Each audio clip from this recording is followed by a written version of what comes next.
स्वागत है। आज हम माध्यमिक शिक्षा बोर्ड विषय इतिहास के प्रथम अध्याय भारत के वैभवपूर्ण अतीत के बारे में अध्ययन करेंगे।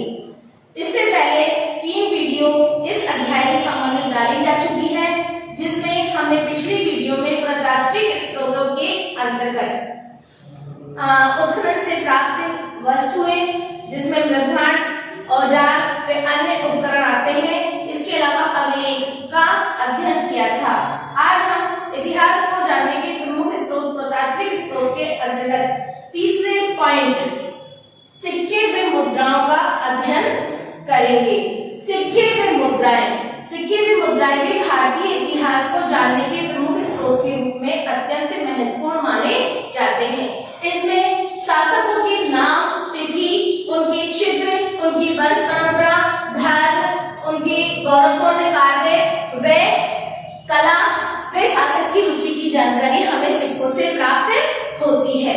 सिक्कों की अगर बात करें तो सर्वप्रथम जो सिक्के उत्खनन से प्राप्त हुए हैं वो हमें प्राप्त हुए हैं आहत या पंचमार्क सिक्के, जो कि चांदी या तांबे के बनाए जाते थे। इन्हें आहत सिक्के इसलिए बोला जाता था क्योंकि ये ठप्पे मारकर बनाए जाते थे। इसके अलावा इन्हें पंचमार्क के नाम से भी जाना जाता था क्योंकि 5 प्रकार के चित्र इनमें उत्कीर्ण होते थे, जैसे कि समुद्र, मछली, सांड, अर्धचंद्र व सूर्य के चित्र इन सिक्कों पर उत्कीर्ण किए जाते थे। इसके बाद जो सिक्के हमें उत्खनन से प्राप्त हुए हैं वो सिक्के सोने के मिले हैं। यानी सबसे पहले जो सिक्के प्रचलन में थे वो तांबे या चांदी के थे, उसके बाद सोने के सिक्के प्रचलन में चलाए गए। जो प्रचलन में थे इसमें सोने के सिक्के जो सर्वप्रथम प्राप्त हुए हैं, जो सर्वप्रथम चलाए गए थे वो कुषाण शासक वेंकटकृष्ण के द्वारा चलाए गए थे।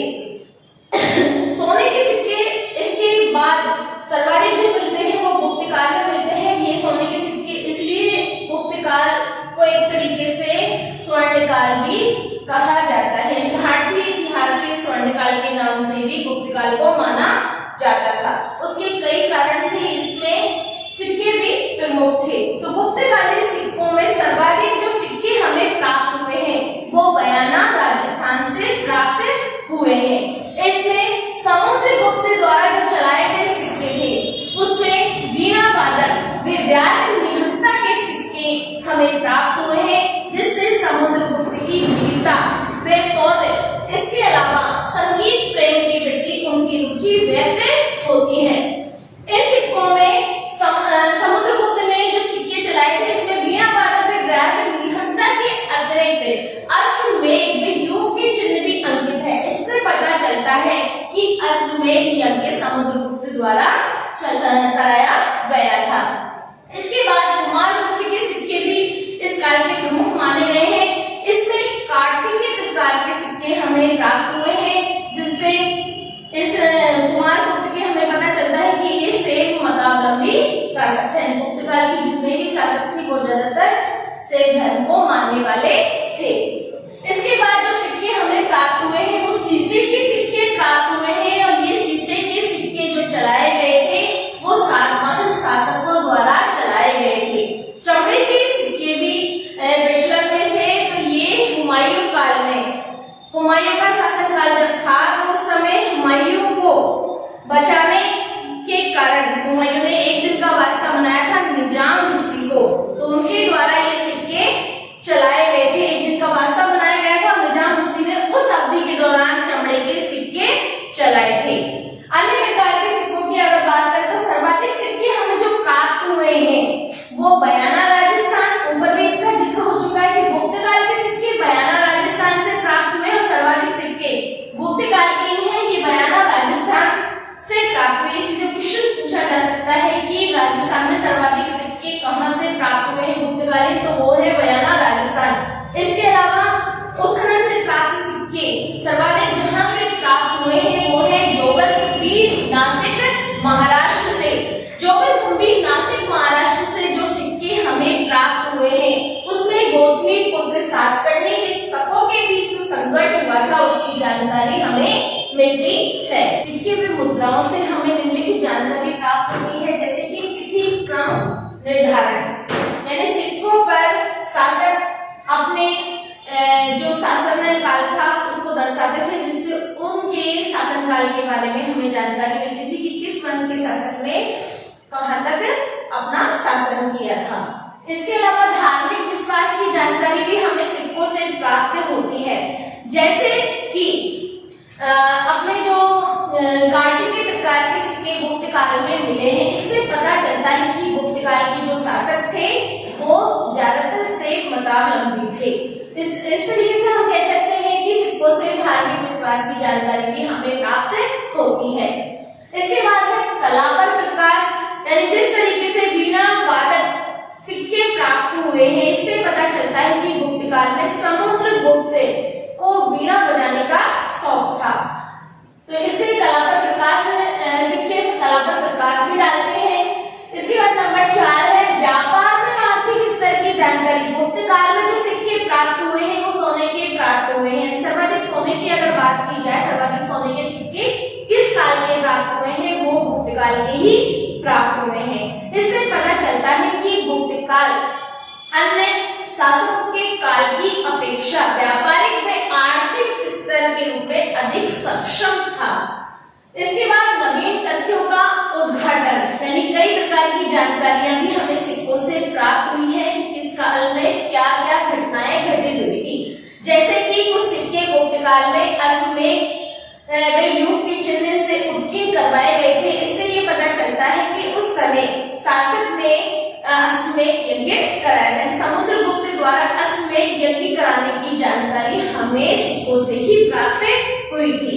इसके बाद है शासकों की रुचियों का ज्ञान, यानी किस शासक की किस कला में या किन क्षेत्रों में रुचि थी, वो भी हमें सिक्कों से ही प्राप्त होता था।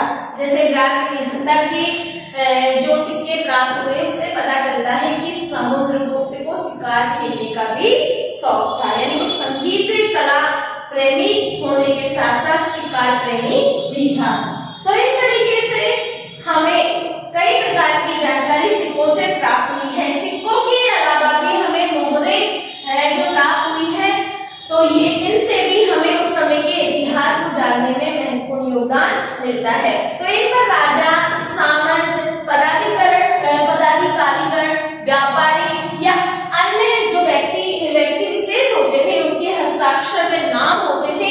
तो वसाड़ से सर्वाधिक मोहरें हमें मिली है।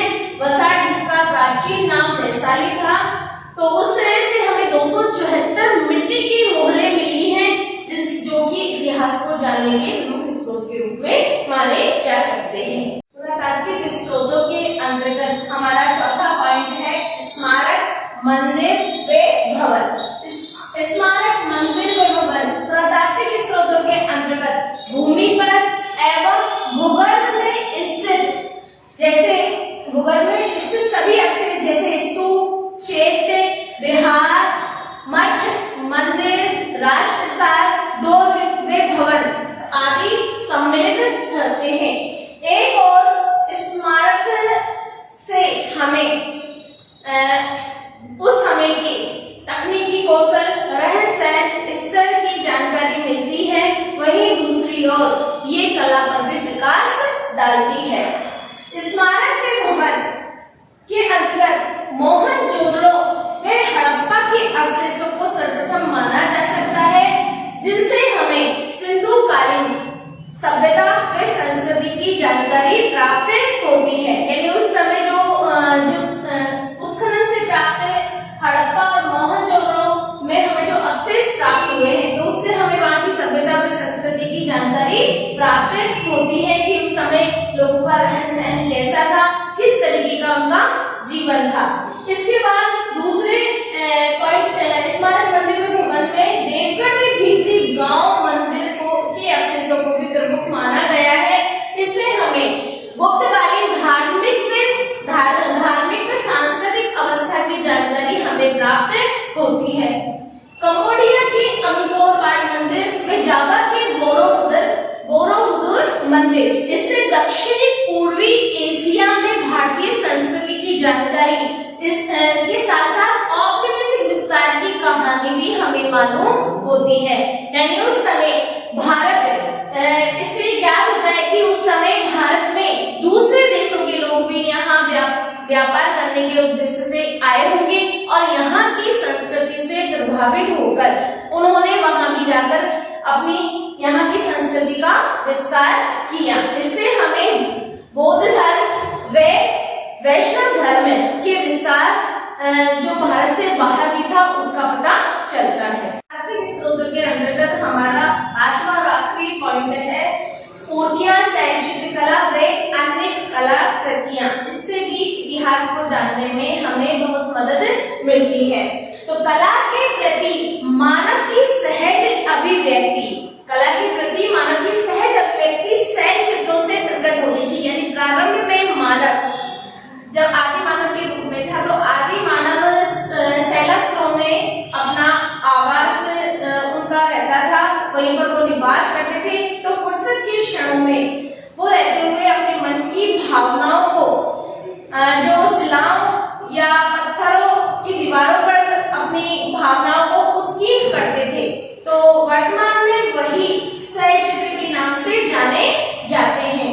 तो इसके अलावा मूर्तियों से हमें उस समय की सामाजिक, धार्मिक व सांस्कृतिक अवस्था की जानकारी प्राप्त होती है। यानी कई शासक मूर्तियों के अग्रभाग या उनके पश्चिम भाग पर या शीर्ष भाग पर अपनी उपलब्धियों, अपने वंश परंपरा आदि का वर्णन करते थे, उत्कीर्ण करवाते थे।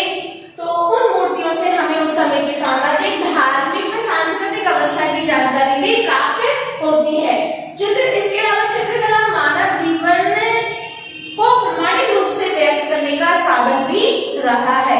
यानी मानव क्या सोचता था, क्या वो अपने मन के अंदर क्या किस तरीके से वो मतलब अपने मन में सोचता था, तो उसकी अभिव्यक्ति के रूप में वो चित्रकला को साधन के रूप में लेता था। यानी जो कुछ भी वो फुर्सत के क्षणों में सोचता तो उसमें वो चित्रकला के रूप में दीवारों पर उत्कीर्ण करता था।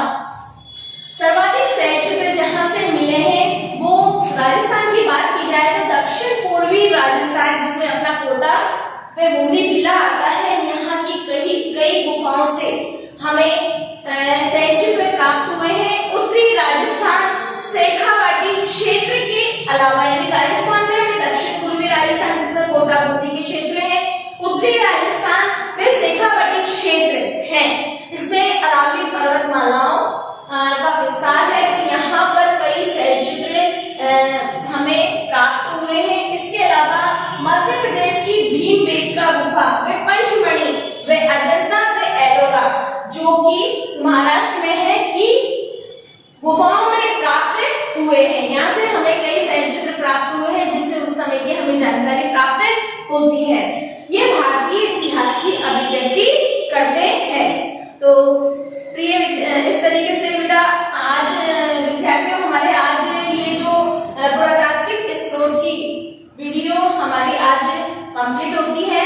अगर ये वीडियो आपको पसंद आई हो तो प्लीज इसे लाइक कीजिए, सब्सक्राइब कीजिए और ज्यादा से ज्यादा शेयर कीजिए। अगर इस वीडियो को समझने में आपको कोई समस्या हो तो इस कमेंट बॉक्स में जाकर इसके लिए कमेंट